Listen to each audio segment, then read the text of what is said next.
Assalamualaikum warahmatullahi wabarakatuh. Yang saya hormati Bapak Ibu Dewan Juri Penyuluh Agama Islam Award tahun 2025.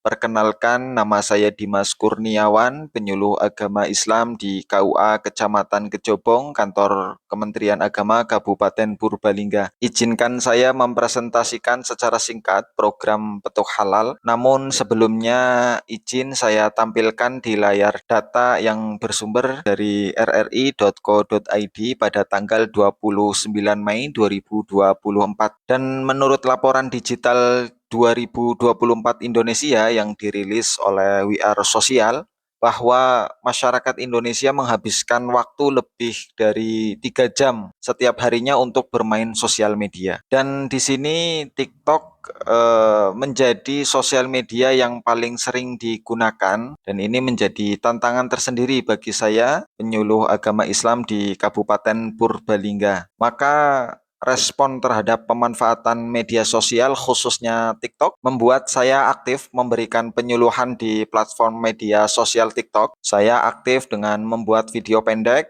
membuka layanan penyuluh agama secara live, dan alhamdulillah mendapat respon positif dari masyarakat. Kemudian alhamdulillah akun TikTok saya berkembang cukup pesat dengan jumlah follower saat ini sudah mencapai 20.900 lebih. Maka dengan memanfaatkan banyaknya jumlah follower dan kebutuhan para UMKM khususnya dalam hal memasarkan usaha kecilnya, maka saya berinisiatif membuat program layanan yang diberi nama Petuk Halal. Jadi Petuk Halal adalah akronim dari Penyuluh Agama Bantu Usaha Kecil Bersertifikat Halal. Petuk halal itu diambil dari bahasa lokal Purbalingga yang artinya menjemput, dan halal itu sendiri maksudnya yang bersertifikat halal. Terdapat 3 program dalam Petuk Halal, yaitu endorse gratis, yaitu membantu memasarkan atau mempromosikan produk pelaku usaha melalui media sosial. Kemudian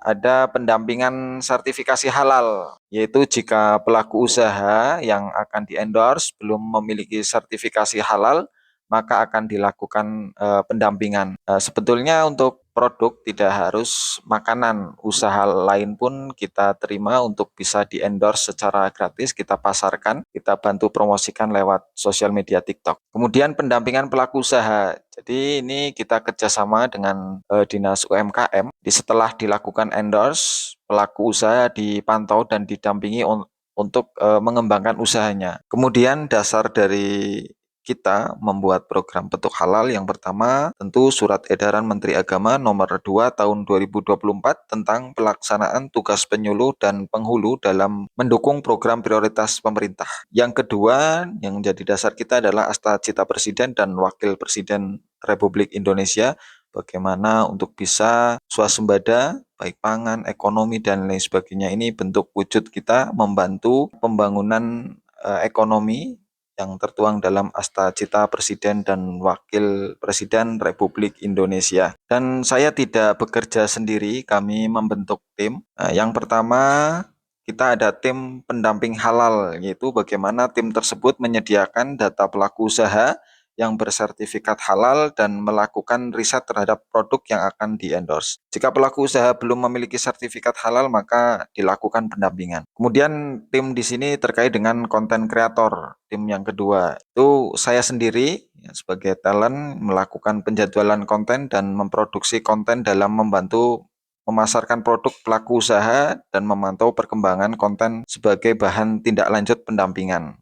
Itu langsung kita membuat VT untuk bisa mempromosikan produk pelaku usaha tersebut. Kemudian tim berikutnya adalah pendampingan pelaku usaha. Dalam pendampingan di sini kita bekerja sama dengan Dinas UMKM. Jadi menganalisis kebutuhan pelaku usaha yang telah di-endorse dan melakukan tindak lanjut pendampingan baik dari segi produk atau pelatihan serta permodalan. Kita pelatihan dapat biasa bekerja sama dengan Dinas UMKM, dan bantuan modal kita kerjasama dengan Basnas. Kemudian tim evaluasi melakukan koordinasi dengan semua tim dan melakukan evaluasi program secara berkala. Jadi dari tahapan program tersebut kita intens dalam step 3, pelaksanaan program dan kemudian sambil berjalan kita melakukan pendampingan dan evaluasi program. Maka yang terakhir yang saya sampaikan terkait dengan petuk halal, outputnya adalah tentunya meningkatkan penjualan produk, kemudian meningkatkan kualitas dan skill pelaku usaha, dan kemudian membantu ketercapaian program Astagita Presiden dan Wakil Presiden. Ini kita sangat dapat dukungan juga dari dinas terkait seperti UMKM dan lain sebagainya, mengingat kalau usaha kecil itu kadangkala terkendala bagaimana mereka memasarkan ataupun mempromosikan produk. Jika kita melihat di lapangan, apabila membayar konten kreator ataupun influencer, biasanya itu dengan follower yang 20 ribuan itu bayarannya cukup mahal, 500 sampai berjuta-juta. Jadi kita menawarkan solusi kepada para pelaku usaha kecil untuk kita bantu memasarkan lewat sosial media yang powernya luar biasa, bisa menjangkau banyak orang, dan itu gratis 0 rupiah. Mungkin seperti itu yang bisa saya presentasikan. Mohon maaf bila ada kata-kata kurang berkenan. Wassalamualaikum warahmatullahi wabarakatuh.